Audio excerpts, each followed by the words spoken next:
Ready করবো। ভাই আপনার নাম কি? মামা নামতাম আছে। এখানে বাড়ি কোথায় আপনার? বাড়ি তো আগে করসিঞ্জনে ছিল, এখন তো নদী ভাঙ্গি আমরা এই নদীর কাছাড়ে আবার সেই বাড়ি করছি। আচ্ছা, আপনার বয়স কত? 40-45 হবে। কতদিন আগে আপনার বাড়ি ভেঙেছে? বাড়ি তো ভাঙার মনে করো যে এই নতুন ভাবে ভাঙে হল মনে করো 3 বছর। এর আগে তো আরো 5-7 বার ভাঙছি। 5-7 বার বাড়ি ভেঙেছেন? হ্যাঁ। তারপর আপনার এখন এইদিকে এসে আশ্রয় নিয়েছেন। আশ্রয় নিচ্ছি। আচ্ছা, এই যে বাড়ি ভাঙে, নদী ভাঙে, আপনাদের এই যে ক্ষয়ক্ষতি হয়, এইটা নিয়ে এই দুর্দশা নিয়ে একটু বলেন তো, কি কি আপনার জানতে চাই। নদী ভাঙলে তো ক্ষয়ক্ষতি, ঘর দুয়ার রইলে তো নষ্ট হয়ে যায়, জায়গা জমি যায়, অর্থের ক্ষতি। তাছাড়া আমাদের যে বসবাস করে থাকবো সে জায়গা জমিও শেষ হয়ে যায়, এবং বাবা মার যে কবর একটা সেটাও আমাদের এই এলাকাতেই ছেড়ে যায়। এখন আমাদের আত্মীয় স্বজন যারা আছে তারাও এখন ছিন্ন পেয়েছে, কারোর সাথে কারো সাক্ষাৎ হয় না।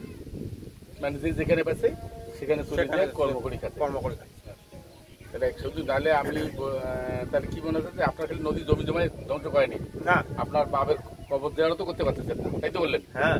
আচ্ছা, আবার ভাই বোন আত্মীয় স্বজন কারোর সাথে সাক্ষাৎ হয় না। কারোর সাথে সাক্ষাৎ হয়। তাহলে যদি খালি আপনার জমি জমায় ভাঙে নাই, জীবনে ভাঙিয়ে দিচ্ছে সব জীবনটা বরবাদ। এখন আমার কথা হলো যে আপনি এই যে আমরা এই দুর্দশা যে বছরের পর বছর আসি, এটা থেকে বের হওয়ার বা এখান থেকে রক্ষা পাওয়ার উপায় কি মনে করেন? উভয় যদি সরকার যদি কোনো একদিন এটা যদি মনে করো শুনিছে মেলা দিন থেকে পরিকল্পনা নেয়, তিস্তে পরিকল্পনার এটা যদি করে তাহলে হয়তো একটু রক্ষা পাবো, আর না হলে ওই যে জনের সৃষ্টি করছে সেই জনের উপরে ভরসা করে থাকা লাগবে। আপনারা কি তিস্তা বাঁচাও নদী বাঁচাও সংগ্রাম পরিষদ আন্দোলন করছে, এই বিষয়টা জানেন?